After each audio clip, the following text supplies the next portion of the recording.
Up until very recently, choosing a partner was a one-off event. Our grandparents would date a little in their teens, then partner up after finishing their studies or starting their career, and that, barring death or, uncommon, divorce, was that. It may have been romantic, but a single lifetime partner choice was sometimes uninformed, unwise, or the start of a lifetime's misery. The serial partner choices we have now also bring disadvantages. What I see in my teaching and coaching is that one main pitfall is a sense of failure. After first love, we may move on, even if we ourselves choose to make the move, with a painful regret around our previous choices, and a growing anxiety about our future ones. So how can we avoid making the same mistakes again? 1.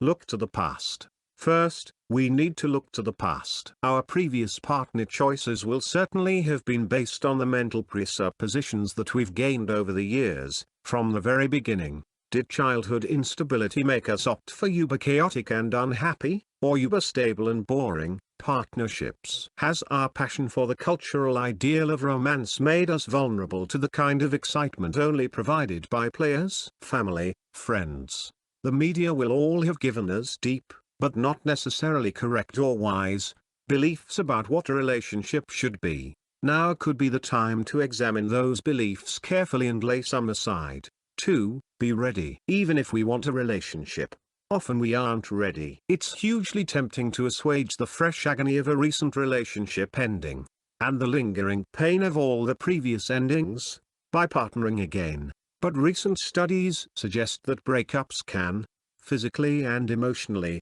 create the same kind of cold turkey reaction that come with drug withdrawal. In other words, you are unlikely to be capable of making good choices about your next love until you're well clear, and have deeply learned the lessons, of your previous one.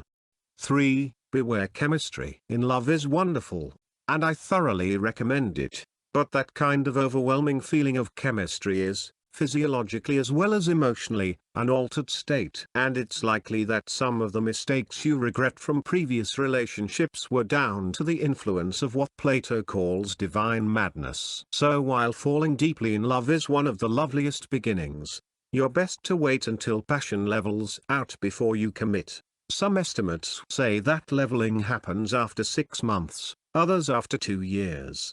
Whichever, the underlying message is to look before you leap.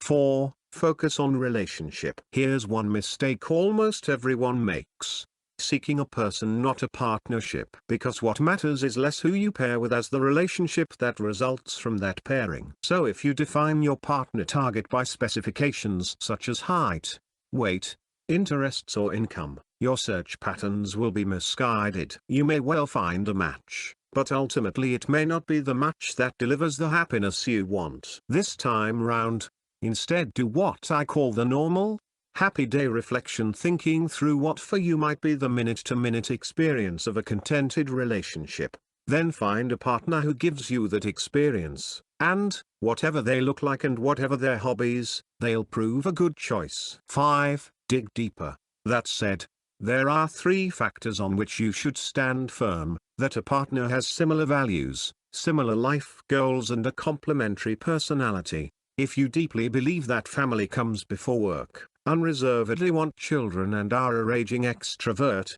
then however strong the physical and emotional attraction, choosing a deeply introvert workaholic who doesn't want to start a family will not be a match made in heaven. Unfortunately, these deeper elements of a person may only come to the surface after a while, when we are already fond, so it's worthwhile having some bottom-line serious conversations early on. Then, if there's no compatibility, have the strength to walk away. 6. Don't over-expect. Nowadays, we tend to want, and to expect, it all. But human relationships are not perfect. Human beings are fallible, and one estimate, by renowned psychologist John Gottman, is that if we get 60% of our needs met by our partner, we are doing well. Yes, of course, don't endure bad behavior. But if a partner gives you most of what you need, if you give them most of what they need, and if you are both motivated on a daily basis to raise that percentage, then accept that it is absolutely good enough. 7. Look for emotional responsiveness. If asked to pick a single element that makes for good relationships, I would recommend this. Is a partner willing and able to support you when you have emotional need? Are you willing and able to return the favor?